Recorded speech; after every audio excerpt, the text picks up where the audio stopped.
Well, welcome to the Utilmate Compliance webinar for August 2026. My name is Trina. I work here at Utilmate as an onboarding specialist, and today we will be discussing compliance changes happening within Australia and New Zealand over the next 3 to 4 months and how it will correlate with Utilmate.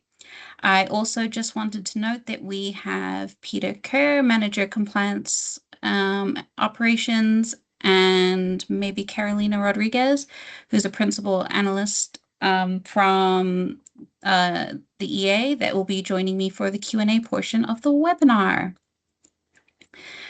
Okay, so to get started, we are going to go over the Victoria Midday Power Saver. So from the 1st of October 2026, the Victorian Midday Power Saver will introduce a new regulated electricity offer designed to encourage households to use more electricity during the middle of the day when solar generation is high. Eligible customers with a smart meter can opt into a plan that provides free electricity between 11 a.m. and 2 p.m. each day. This is subject to a 24 kilowatt an hour daily free use limit with different rates applying across the rest of the day. Retailers will need to ensure customers are clearly informed about how the offer works, including the potential for higher costs outside the free period and whether the plan is suitable for them. This is for Victoria, and there is the solar share offer that has been implemented for the other states. It's important to note that this offer is dependent on your decision to implement this or not. For the Victoria Midday Power Saver, your Utilmate actions for this are as follows. Timing profiles will need to be created as well as new price plans. I have attached knowledge base articles that you'll be able to access in the post-webinar documentation. Price plans will need to be added to the building maintenance screen as generally available. And we are adding a price class for this for you to be able to select. And you will also want to think about sending through communication to your clients. Next, we have the ESC reforms. So from the 1st of October 2026, the confirmed changes will be implemented. So starting from the 1st of October, energy retailers won't be able to offer plans that only allow one payment method, such as direct debit only. Any new plans introduced after this date must support a variety of payment options, including in-person payments like Australian Post, phone, mail, direct debit, and EFT. Retailers must also provide at least one widely used payment option that doesn't charge any fees. This rule already applies to standard retail contracts and will now apply to market retail contracts as well. Retailers can still charge reasonable payment fees or offer discounts linked to certain payment methods, but any fees must only cover the real cost of processing that payment type. There is no requirement for retailers to offer paper billing. A principles-based obligation will require retailers to implement effective processes that enable customers to transition to the most suitable offer available to them. At a minimum, retailers must provide clear instructions on their website, outlining how customers can switch plans and offer both online and telephone channels for customers to change plans. Also, in October, from the 1st of October, retailers must automatically transfer eligible customers to their best available offer. Eligible customers include those receiving tailored assistance through the payment difficulty framework, including hardship support, or who have been in arrears for at least 3 months with a debt of $1,000 or more, where tailored assistance is not in place. Retailers must assess customers in arrears at least every 6 months to determine eligibility. Customers must receive a notice and be given up to 10 business days to opt out before the transfer occurs. Retailers are not required to move customers back to their previous plan if they do not opt out in time. Where a customer is already on their best offer and remains eligible, retailers must complete another best offer assessment within 6 months. The automatic transfer requirement applies to residential customers on market and standard retail contracts. It does not apply to plans that include repayments for physical energy-related assets or VPP memberships where the retailer has direct control of the customer's assets.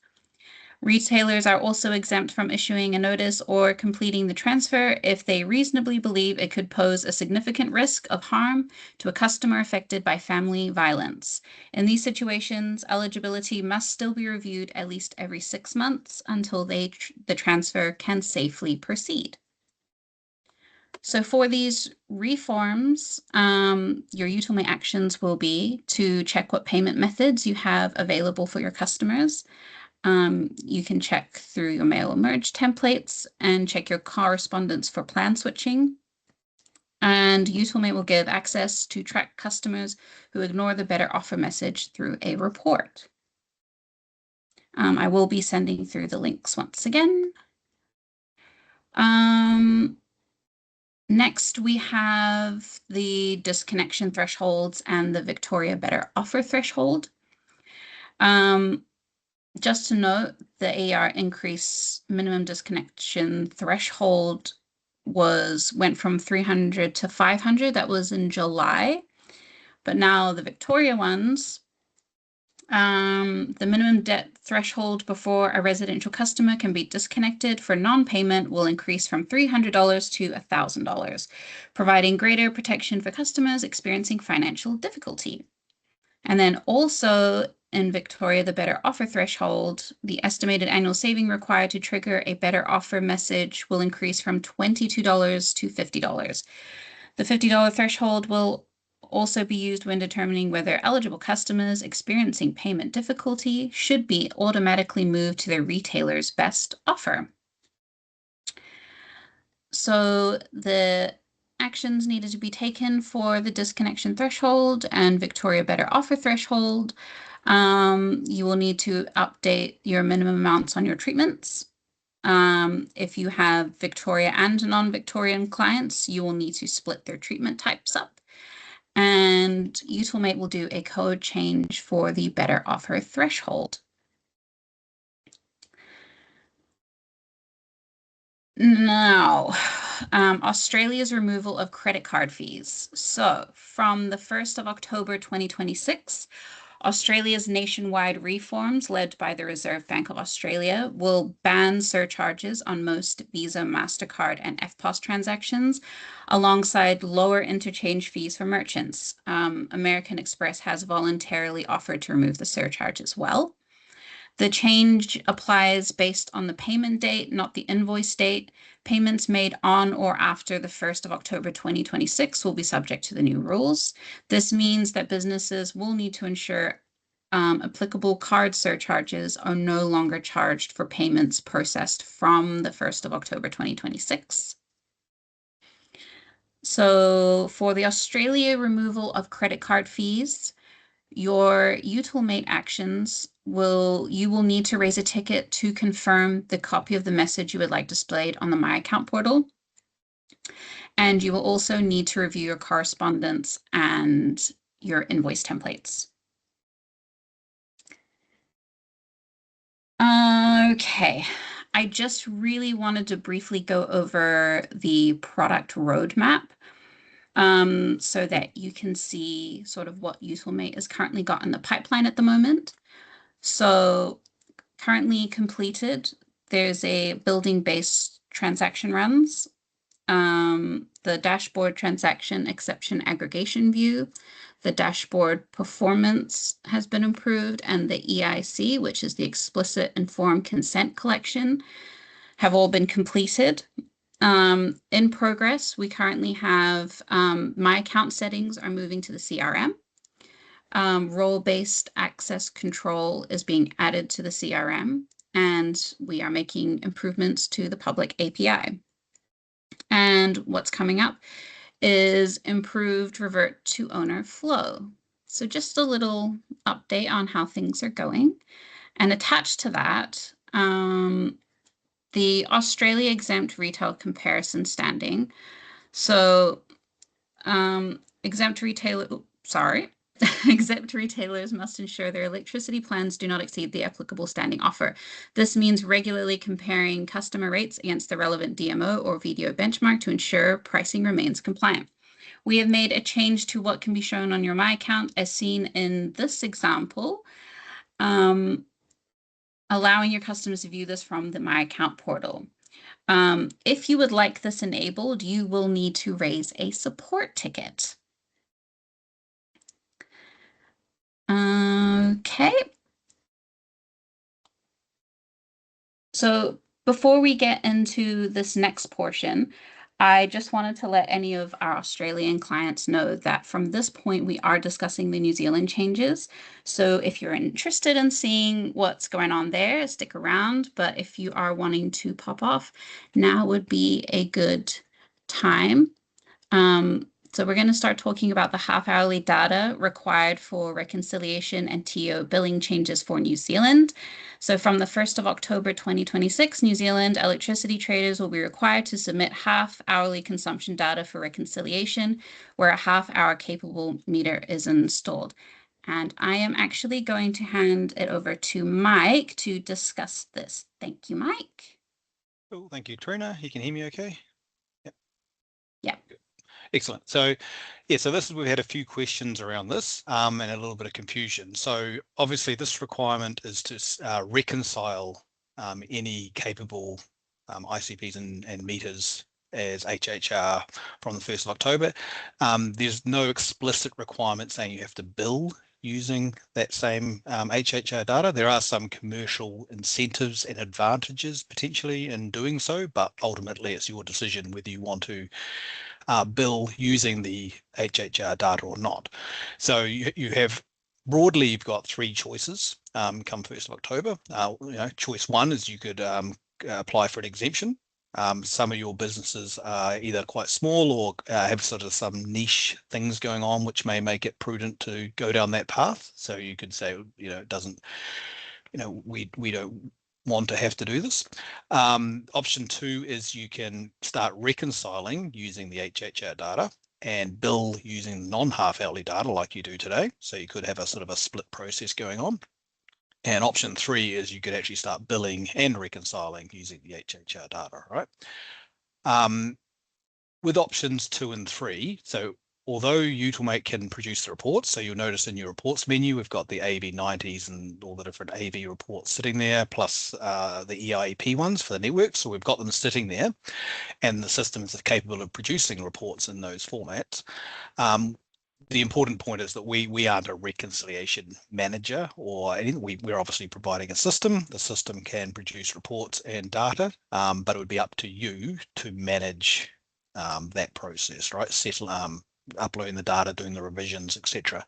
So that's just something important to note. As far as what needs to happen or what where to from here is, firstly, start consuming that half hourly data. So there may be some extra costs in terms of data storage and subscription fees from us around holding that data. So there's some extra costs there. The one gap we do have at the moment is we can't plug the gaps in the data. So from time to time meters go down, they can't be communicated with, whatever. So we've had a bit of conflicting information and confusion around whether it's the retailer's responsibility to plug any gaps with estimates or whether the MEPs should be doing that. So we still haven't really got to the bottom of that one. But either way, there's a development time there, a cost associated with that, and it won't be ready by the 1st of October to be able to plug the gaps in the data, right? As I said before, the other consideration is that we can produce the reports. The managing of the process would be up to yourselves. A lot of you guys use John Candy as sort of your reconciliation manager. So he's a bunch of you guys do, not everyone, but a bunch of you guys do. And he has basically said, he's not able to do the HHR reconciliation, so he can carry on doing your non-half hourly stuff. Not able to do your half hourly reconciliation, so you might have to have a split process or talk to him about what's going on in that space there. But that's sort of where he's at as well. So you might have to take on some of that reconciliation overhead yourselves in that space. So again, just to recap, your three choices you've got at this point is, applying for an exemption. And Peter Kerr, who's on this call, might want to pipe up or talk to that aspect a little bit, maybe. But there's obviously applying for an exemption, importing the HHR data, which the system can do. Normally we do it for billing, but you could just use it for reconciliation only and keep billing using your non-half hourly data, which is less impact as far as updating price plans and doing things like that. Or you could import the half hourly data for both billing and reconciliation purposes, but that involves some changes to price plans and a few things in that area as well. So there's more effort involved there. Yeah, anyway, so that's me. I'm happy to put questions in. Peter's put his hand up. Yeah, if you want to unmute yourself and talk to any of those points, Peter, you're welcome to. Yeah, thanks, Mike. Hey, yeah, we've had, I guess it's fair to say, an unprecedented number of exemption applications come through for this code amendment and a few others that have come through at the moment. And I just want to clarify that while exemptions are available under the code, they are unlikely to be granted solely to extend compliance timeframes, except in exceptional circumstances. So within our compliance strategy, though, we do have some flexibility about how we will address non-compliance, and obviously dependent on the actions of the participant to bring itself into compliance as well. So I would recommend in the first instance not just applying for an exemption to extend compliance with these new obligations. The other thing I'll just draw everyone's attention to is in relation to billing reforms.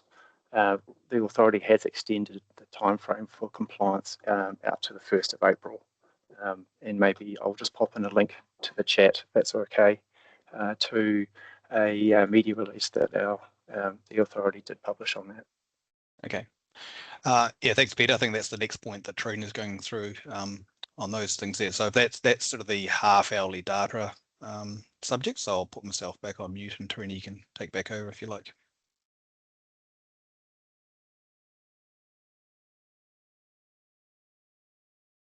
Okay.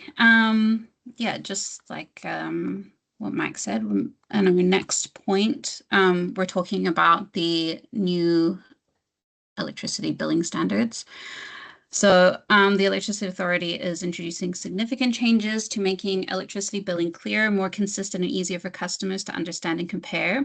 For any Australian customers that are still around, it is similar to Better Bills. The reforms include clear billing information, annual Better Plan checks, improved comparison, and new protections that generally limit back billing to 6 months.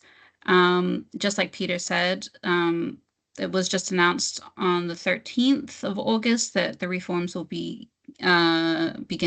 being introduced from the 30th of October, but you have until the 1st of April 2027 to fully comply with the complete suite of billing requirements. Retailers already earlier encouraged to implement them sooner. Specifically in terms of the billing standards, to support our New Zealand clients with these changes, we have created an updated New Zealand invoice template to help clients prepare for the new requirements. Let me just see if I can do this smoothly. It was smooth. Okay, great.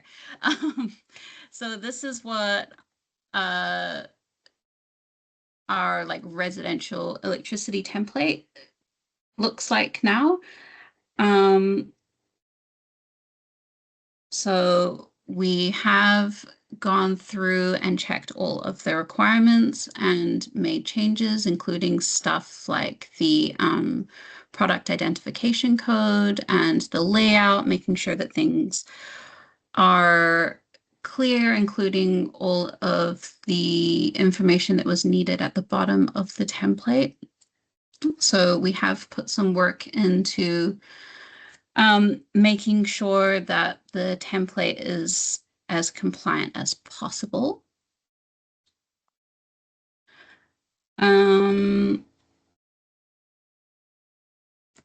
Let's see, sorry, just give me 1 second. But yeah, did you have anything you wanted to say about the template itself, Peter? Or the billing standards? No, nothing specifically, but happy to take any questions when it's time for that. Okay, cool. Great. So we are just before we get into the Q&A portion, because I wanted to kind of move from this into the Q&A, I do have a timeline for compliance changes that will be put into the post-webinar documentation. But now we are moving into the Q&A portion of this webinar. So if anyone has any questions related to anything in the webinar, then now's your chance.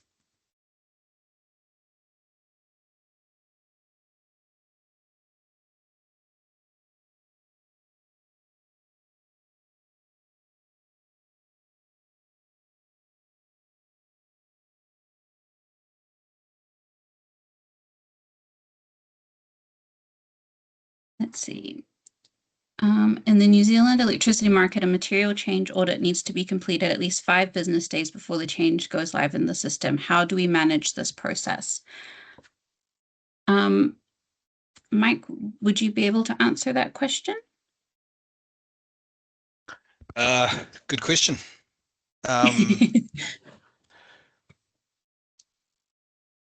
So yeah, you'd have to explain the audit to me a bit more. This is from Jax. Yes, from Jax. Is that something you have to organise your end? Is it with the EA or one of the regulators? Peter Kerr might know this one too. Yeah, I can jump in. Jax, yeah, so if there's any material change to systems or processes that are subject to the regular audit regime, that participant must arrange for an additional audit known as a material change audit, and that has to be completed and submitted to the authority no later than 5 business days before that change is implemented. Great. The question was raised about when the templates will be available to view, and the answer is now? Question mark.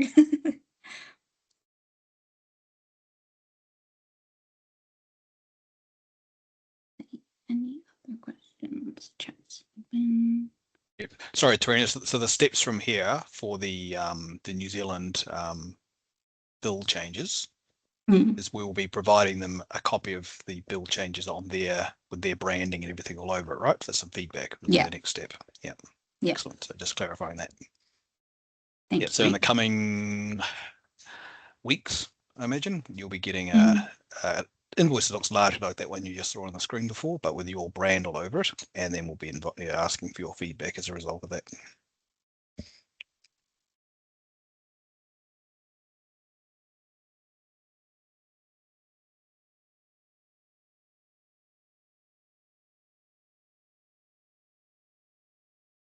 How about price plan? Does that need to be on the invoice? There will be the price plan identification code that will be on there that will help you help your customers with their price plan. Oh my God, these words price plan a lot. Checking of your price plans. Yeah, so in short, Jax, yes, it does need to be on the invoice. The price plan code is what we're putting on as that product identifier. And the bill be replacing Power Switch. Yeah. I believe so. Is that right, Peter? Is that replacing Power Switch? I think it's a little bit more nuanced than that. I think Billy will become the price comparison website that's referenced in the code, but I'm not sure the fate of Power Switch long term and whether that will continue or not.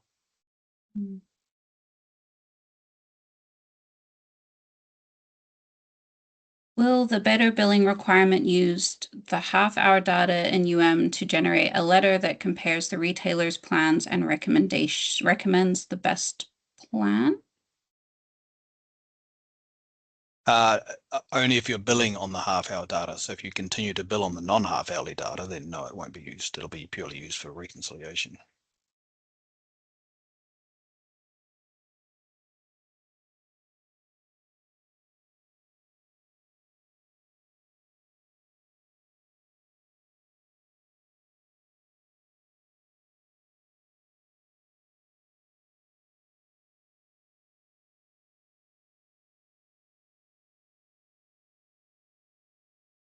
Do you have a UAT environment to demonstrate the changes we are wanting to make relating to material change audit?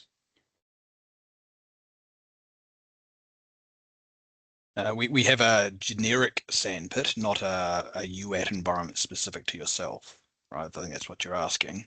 Yeah, I think we can have a call this afternoon or something if you want, Jax, and sort of sort out how we do this. But yeah, there's not a specific UAT environment for you. That's really the question you're asking. Mm. Yep. And there's a question from David as well around the Australian changes, a list of items which require specific business configuration. Those will be handled by Utilmate. Oh, yeah. We'll have something for that in the post-webinar documentation that will be sent out.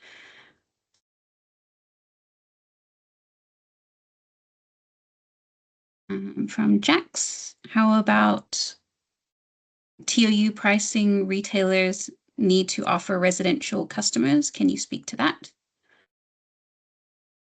I think that's a Peter question. Sorry, I've just caught up in another question at the moment. What was that one, Trina? I come in thick and fast now. The question was, how about TOU pricing retailers need to offer residential customers? Can you speak to that?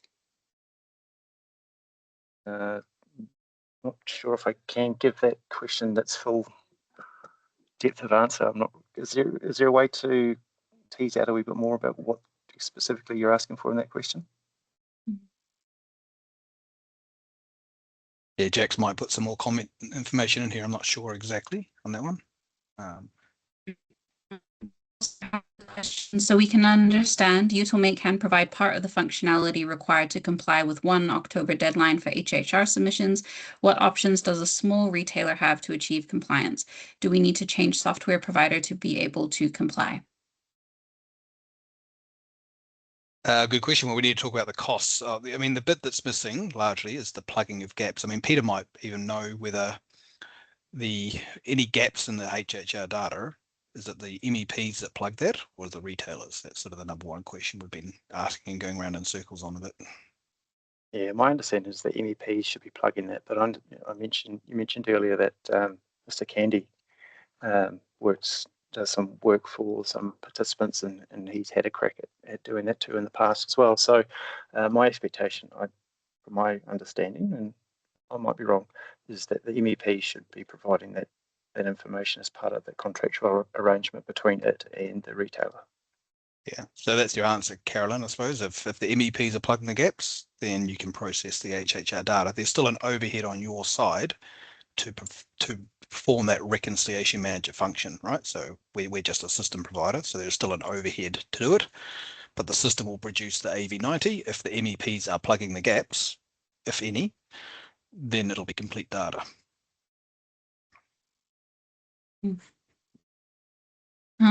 As the requirement is to offer customers the best available plan, if a retailer offers, say, a flat rate, TOU day-night, would Utilmate have the capability to compare on a letter to customers? Yeah, we'd have the capability, but again, you'd have to be billing using the HHR data. If you're just using it for reconciliation, then yeah, obviously it's a sort of it's not being billed on. It's a separate set of data. All right. And Jax has said, my question is, do you have the ability to bill and price TOU for the upcoming changes, given there are multiple networks and there are different calculations relating to network charges? We've multiple networks and different. I mean, the difficulty comes when you get to all the capacity and demand charges and stuff, as you know, Jax. Yeah, but give me a call this afternoon. We can have a chat about some of this stuff in a bit more detail. But yeah, that difficulty comes in. But if you're talking about residential customers, then that's just peak off peak or timing profiles, right? Which is a lot simpler than the other stuff. I mean, very much you'd be up against timeframes, right? Like it's 25th of August, you've just got a shade over a month. If you want to do it by the 1st of October, yeah. Okay, see if there's any questions in here. Nope.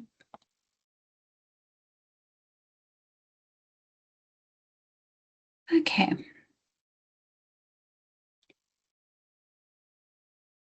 Let's see if any other questions that anyone might have. No. I'll Peter just has put maybe something just you'd put like to say? I'll just put a plug in if that's all right. If anyone in New Zealand has a question on implementation of these new obligations and they're not too sure from a compliance perspective, please contact us. Our email is simply compliance@ea.govt.nz. Thank you, Peter.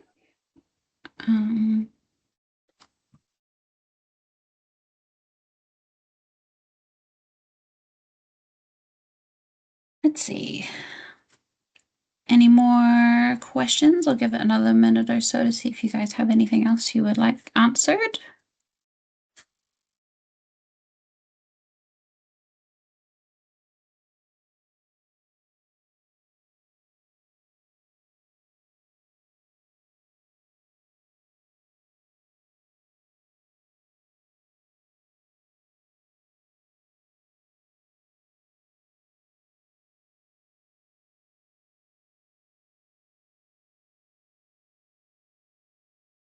Brandon has his hand up.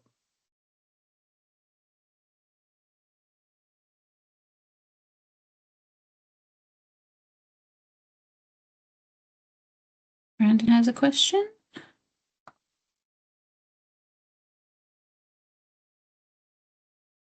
I think you just need to chuck it in the Q&A, Brandon.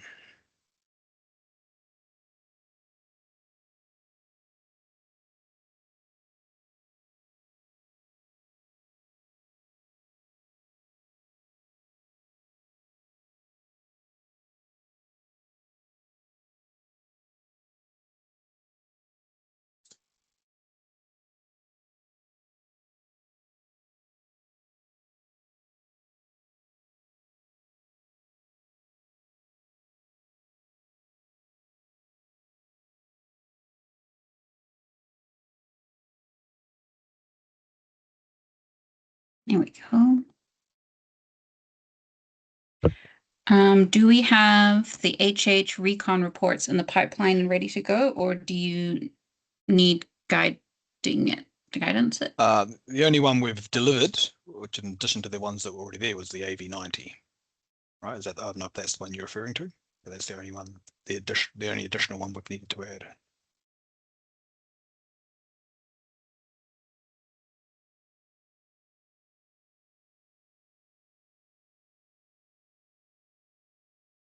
Okay. Brandon, if you still had a question, you could type it in the Q&A section if you'd like, and we'll just wait a little bit longer.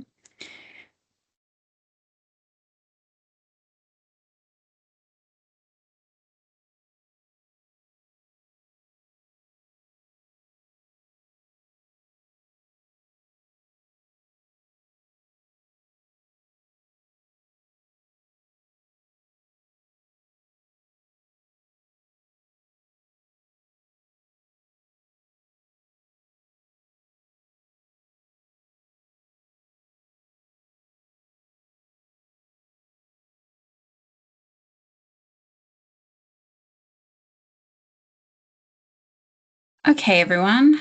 I think that will probably be us. Thank you so much for coming and one more question. Going back to your peak off-peak comment about TO pricing for Resi, is that sufficient for TOU pricing for Resi potential? I assume so. It's up to you how you want to, I mean, yeah, I mean, if you're talking about Vector, for example, that's all they do is peak off-peak periods for residential. So, yeah. Great. Okay, well, I think we are going to wrap up the webinar here.